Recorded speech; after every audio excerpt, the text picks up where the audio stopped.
I still remember the exact sound it made. My glass award, the one with my name etched into it. The one I'd spent 3 years earning hitting the marble floor of the Westbrook Hotel ballroom. The crash silenced every conversation within 50 feet. Champagne glasses froze midair. 200 pairs of eyes locked onto me, standing there in my black dress I'd spent half a month's rent on, while Warren loomed over me, his face twisted with rage. "You ungrateful little bitch," he hissed, just loud enough for the nearest tables to hear. "You're finished here." My hands trembled as I stared at the shattered pieces that caught the chandelier light like diamonds scattered across the floor. 3 years of 60-hour weeks. 3 years of missed birthdays and canceled dates. 3 years of building something from nothing. All broken because I wouldn't give him what wasn't his to take. My name is Eliza Reeves. I was 32 when everything I'd built came crashing down, and then, rising from those same broken pieces, everything changed. Before I go further, please like this video, subscribe, and tell me in the comments where you're watching from. I'd love to know who's listening to the story I've never told anyone outside my closest circle. I wasn't always in corporate sales. I started as a theater major with big dreams and empty pockets. When student loans came due and auditions led nowhere, I took what was supposed to be a temporary job at Meridian Consulting. Just until something opens up on Broadway, I told my parents. That temporary job became permanent when I discovered I had a talent for connecting with people. Not the forced, plastic way many salespeople do, but genuinely. I listened. I remembered details. I followed up. I cared. For 5 years, I built a respectable client roster. Nothing spectacular, but stable. Then came the Landon account. Landon wasn't just any potential client. They were the white whale of our industry, a family-owned manufacturing company that had exploded into a national brand. They'd cycled through 3 consulting firms in 2 years, finding each one too impersonal, too corporate. They're impossible to please. Warren told me during a Monday morning meeting, sliding their file across his desk. "But you're good with the difficult ones, Eliza. See what you can do." What Warren meant was, "This is probably a waste of time, but you're expendable enough to try." I spent weeks researching Landon, not just their business metrics or market position, but the people. Catherine Landon had started the company in her garage 30 years ago. Her son Michael now ran operations but struggled with the marketing side. They valued loyalty above all else. They'd rather work with someone honest who made occasional mistakes than a polished team that treated them like just another account. My first meeting with Michael Landon was scheduled for 30 minutes. We talked for 3 hours. "You know what I like about you, Eliza?" he said as we wrapped up. "You didn't spend the whole time telling me how great you are. You asked about us. That's rare these days. We didn't sign anything that day, or the next meeting, or the one after that. I didn't push. Instead, I sent Michael relevant articles about his industry. I remembered his daughter's soccer championship and asked about it. When they had a minor PR crisis 6 months into our relationship, I dropped everything on a Saturday to help draft statements, all before they'd paid us a single dollar. "Are you still wasting time on Landon?" Warren asked during my performance review. "You know we bill for results, not friendship bracelets." A week later, Michael called me. "We're ready," he said. "Send over the contract." The Landon account was worth just over $2 million annually. It wasn't just the biggest account I'd ever landed. It was the biggest new client our office had secured in 5 years. Warren's attitude changed overnight. Suddenly, I wasn't just lucky or too soft with clients. I was a core team member and exemplary of our values. My bonus that year was substantial. My parking spot moved closer to the entrance. Warren invited me to golf with potential clients. For almost 2 years, things were good. The Landon account grew. I built a small team to help manage their expanding needs. Michael referred 2 smaller companies to us. I was finally paying off my student loans instead of just managing the interest. Then Tyler arrived. Tyler Keller, Warren's nephew, fresh out of business school with a degree he'd barely earned and an attitude he hadn't earned at all.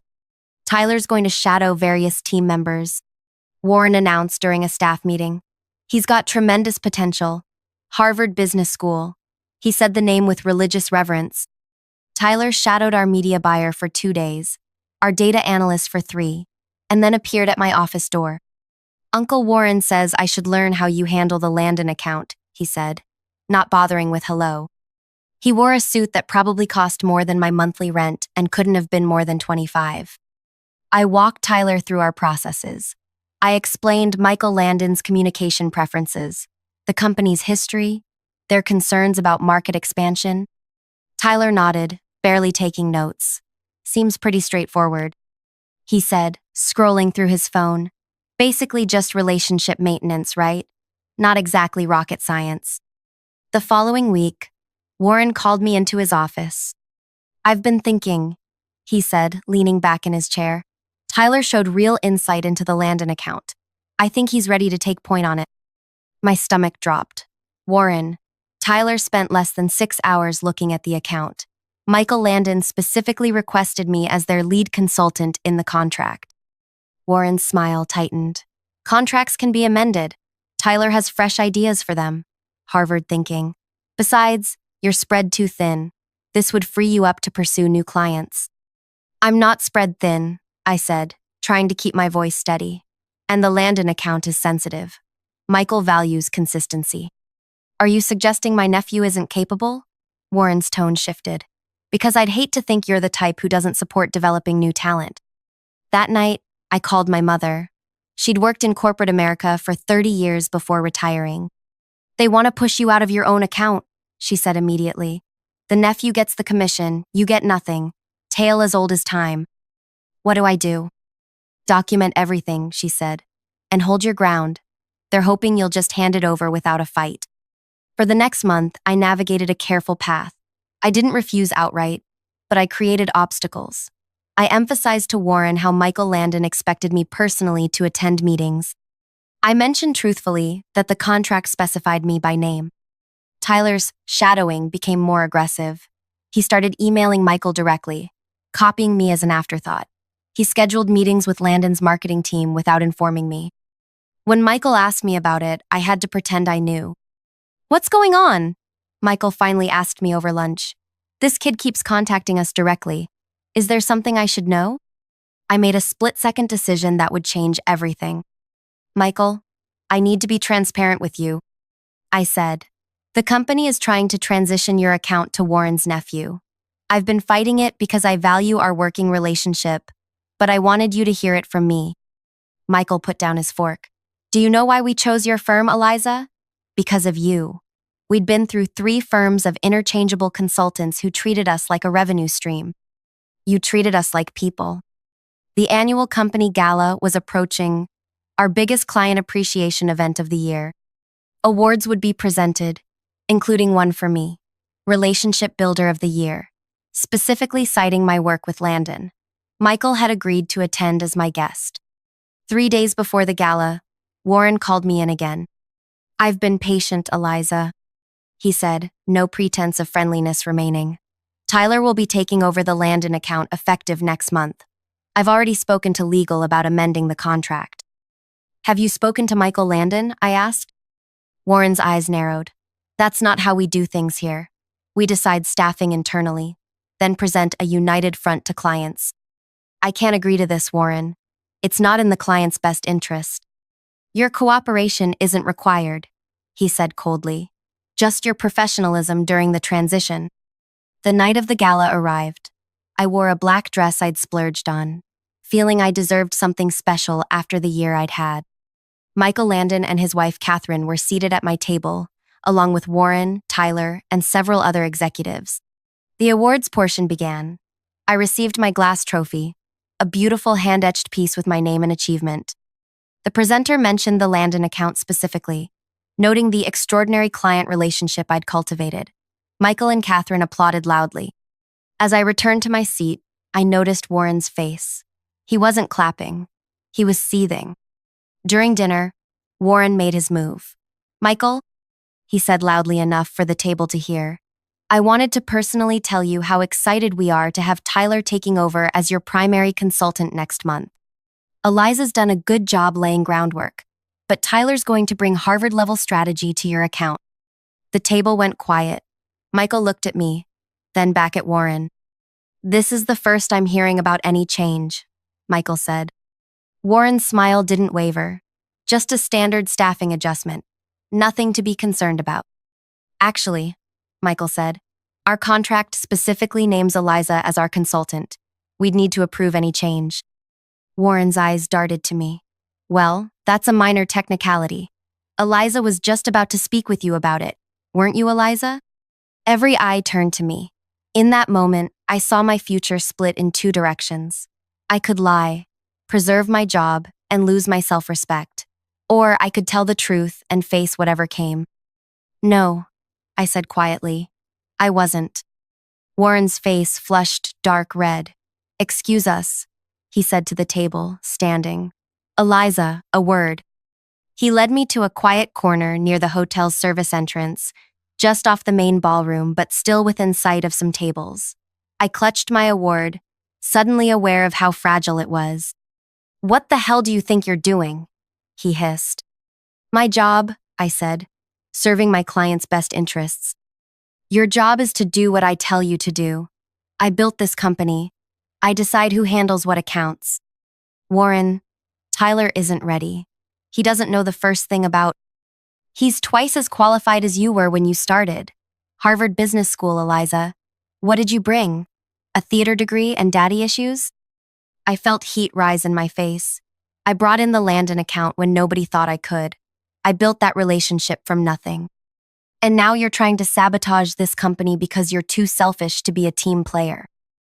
I'm not giving up my client to your nepotism hire, I said, my voice finally breaking. Find Tyler his own accounts to learn on. Warren stepped closer, lowering his voice. I know what you did. You went behind my back to Michael. You poisoned him against Tyler. I told him the truth. Warren grabbed my wrist, the one holding my award. You ungrateful little bitch, he said, and yanked the award from my hand. Before I could react, he threw it to the floor where it shattered with a crash that seemed to echo through the entire ballroom.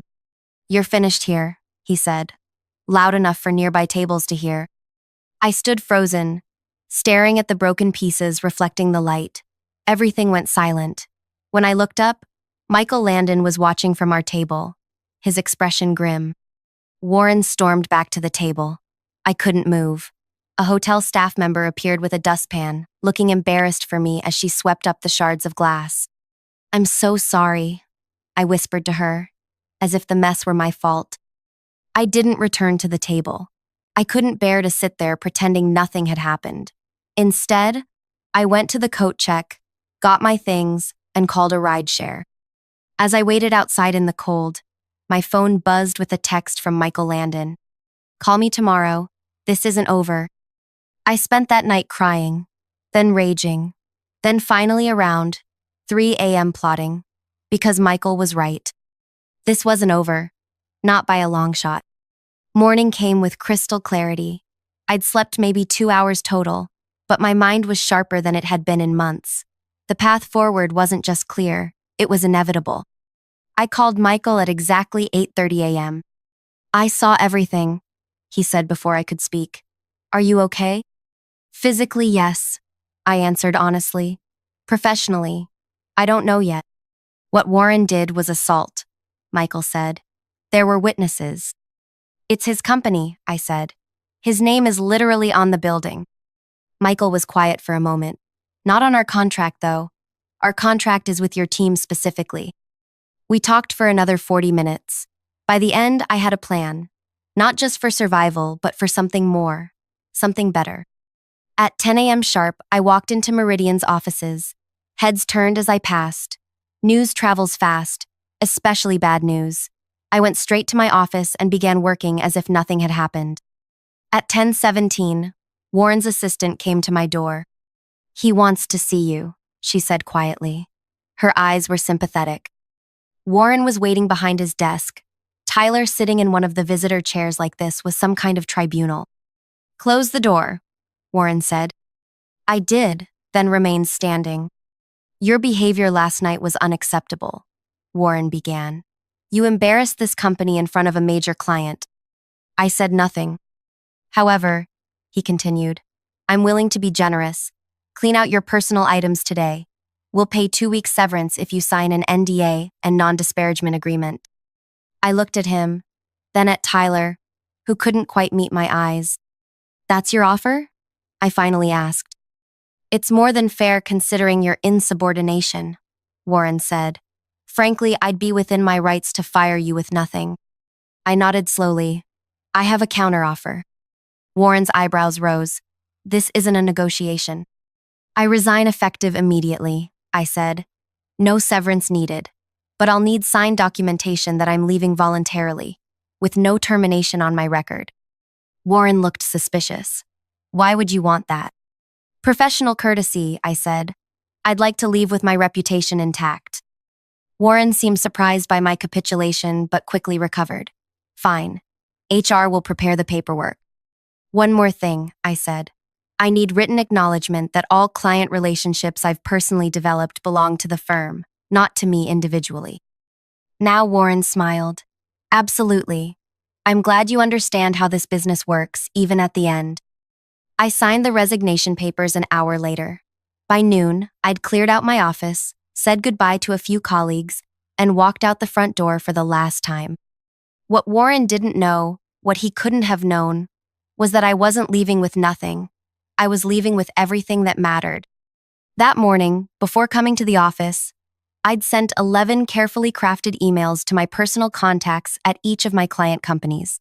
Not Meridian Company emails, personal notes from my private account to theirs, many of which I'd collected over lunches, conferences, and after-hours events. These weren't solicitation emails. I didn't ask them to follow me or suggest they leave Meridian. That would have violated my employment contract. Instead, I simply informed them I was leaving the company and thanked them for our professional relationship. I included my personal phone number, in case you ever want to catch up over coffee. 7 of them called me before the end of the day. While Warren thought I was cleaning out my desk, I was actually taking calls in the stairwell, explaining to concerned clients that, no, nothing was wrong, just seeking new opportunities. Michael Landon was the last call of the day. It's done, I told him. I'm officially unemployed. For about 5 more minutes, he replied. I just got off the phone with our attorney. We're invoking the key personnel clause in our contract with Meridian. You were specifically named. If you're not there, we have the right to terminate without penalty. I took a deep breath. Are you sure about this? Completely, Michael said. But there's more. I've spoken with Catherine and the board. We want to bring our consulting in-house. We're creating a position, Director of Client Strategy. The job is yours if you want it. My hands were shaking as I gripped the phone. Michael, that's incredibly generous. It's not generosity, Eliza. It's business. You're the best at what you do, and now they've let you go. Their loss, our gain. The salary he named was 60% higher than what I'd been making. There's a signing bonus too, he added. We'll need you to start immediately since we're terminating with Meridian. I leaned against the stairwell wall, my legs suddenly weak. When do you need an answer? Take the weekend, he said. But Eliza, our termination letter goes to Warren Monday morning either way. 3 days later, I sat in Michael's office signing my employment contract. As I finished the last page, his assistant knocked on the door. Mr. Landon? Mr. Keller is on line 1. He says it's urgent. Michael smiled at me. Would you like to step out for this? Actually, I said, I'd like to stay if that's all right. Michael put the call on speakerphone. Michael, Warren's voice boomed with false cheer. I wanted to personally reach out about this termination notice. There must be some misunderstanding. No misunderstanding, Warren, Michael replied calmly.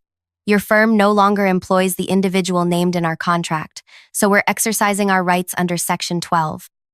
We can easily amend the contract, Warren said. Tyler's fully up to speed on your account and ready to. That won't be necessary, Michael interrupted. We've decided to take our consulting in-house. There was a pause. In-house? Warren's voice had lost some of its confidence. Michael, we've built a strong relationship over the past 3 years. One personnel change doesn't. It wasn't the personnel change, Warren. It was how you handled it. Breaking an award in front of my wife and me? Physically grabbing your employee? That's not how we do business with our partners. That's, There's been some exaggeration of events. Warren stammered. Eliza was being difficult about a routine staffing change, and things got heated. I admit I lost my temper, but we saw everything, Michael said firmly. The termination is effective immediately. You'll receive the official paperwork shortly. After he hung up, Michael looked at me. $2 million a year. Gone just like that. Plus the referrals you brought them. I wonder how Warren's going to explain that to his partners. I learned later that the Landon account had represented nearly 18% of Meridian's annual revenue. The 2 additional clients I'd secured through Michael's referrals added another 5%. But the real damage came after. Remember those 7 clients who called me the day I left? Within 3 months, 4 of them had found reasons to terminate their contracts with Meridian. None came directly to me. That would have violated my non-compete. But they found other consultants, other firms. It wasn't just about losing my accounts. It was about Warren's reputation. The story spread through our industry's tight-knit community. Not as gossip, but as a cautionary tale whispered at networking events and industry conferences. Be careful with Warren Keller. Remember what happened with the Landon account. 6 months after the gala, I was settling into my new role at Landon. I had an office with a view, a small team of my own, and the security of knowing my work was valued. My theater degree, the one Warren had mocked, turned out to be perfect preparation for understanding market narratives and brand storytelling. That's when I got an unexpected LinkedIn message from Warren's former assistant. Thought you might want to know, Warren's out. The partners forced him to step down after Q3 numbers came in. Too many lost accounts. Tyler's gone too. I didn't reply, but I did allow myself one small smile. A year to the day after the gala incident, Michael called me into his office. We're having a small ceremony next week, he said. Board members, key leadership, nothing elaborate. What's the occasion? I asked. He slid a box across his desk. Inside was a glass award, similar to the one Warren had shattered, but higher quality. It read, Eliza Reeves, Director of Strategic Partnerships, for exceptional leadership and integrity. The best revenge isn't about hurting those who hurt you, Michael said. It's about building something better from the ruins they leave behind. I ran my fingers over the etched glass. I never set out for revenge. No, Michael smiled. You just stood your ground. Sometimes that's enough to change everything. 2 years have passed since that night at the gala. Meridian Consulting still exists, but they've downsized significantly. Warren started his own boutique firm, but without his former company's resources and reputation, he's struggling to gain traction. Tyler works there too, still learning the business, still making promises his skills can't fulfill. Meanwhile, I was promoted to vice president at Landon last quarter. My team has grown from 3 people to 12. We've expanded our in-house capabilities so much that we rarely use outside consultants anymore. Sometimes I wonder if Warren knows it was me, that my quiet exit, not some dramatic confrontation, was what ultimately cost him everything. That by trying to take what wasn't his to claim, he lost what he already had. The truth is, I didn't have to destroy Warren. All I had to do was remove his ability to take credit for my work, and his own inadequacy did the rest. The night Warren smashed my award, he thought he was showing his power. What he really revealed was his weakness, his insecurity, his need to publicly humiliate someone he felt threatened by. I didn't fight back in that moment. I didn't need to. I just needed to recognize my own value and refuse to give it away. That's the thing about people like Warren. They don't actually build things. They just position themselves to profit from what others build. Remove the builders, and their whole structure collapses. Last month, I was speaking at an industry conference when I spotted Warren in the audience. He looked smaller somehow, diminished. Our eyes met briefly. He was the first to look away. I didn't feel triumph in that moment. I felt something quieter, more powerful, peace. The knowledge that I had rebuilt myself from the broken pieces he'd left behind, and created something stronger than before. The lesson I learned wasn't about revenge. It was about resilience, about recognizing when to walk away from a battle so you can ultimately win the war. About understanding that sometimes your greatest power lies not in fighting back, but in simply refusing to play by someone else's rules. Warren took my award and smashed it on the floor because he thought symbols of achievement were what gave me value. He never understood that the real achievement wasn't the glass trophy, it was the work, the relationships, the trust I had built, and those couldn't be broken with one angry gesture. Sometimes I think about that alternate version of myself, the one who stayed at Meridian, who handed over her client to Tyler, who shrunk herself to fit into Warren's vision of her worth. That woman might still have her office, might still have her parking spot, but she wouldn't have her dignity. She wouldn't have discovered what she was truly capable of building on her own terms. So if you're watching this and feeling trapped in a situation where someone else is determining your value, where your work is being claimed or your achievements diminished, remember my story. Remember that sometimes walking away isn't surrender. Sometimes it's the first step toward building something better. The moment Warren smashed my award was the moment he lost everything he valued. He just didn't know it yet. Have you ever had a moment when someone's attempt to hurt you actually set you free? Or when losing something you thought you needed turned out to be the best thing that could have happened? I'd love to hear your stories in the comments below. And if this resonated with you, please subscribe. I'll be sharing more insights from my journey from theater major to VP, including the 3 conversations that changed my career and the 1 client meeting tactic that has never failed me. Remember, the most important career skill isn't technical expertise or even relationship building. It's recognizing your own value and having the courage to walk away when others don't.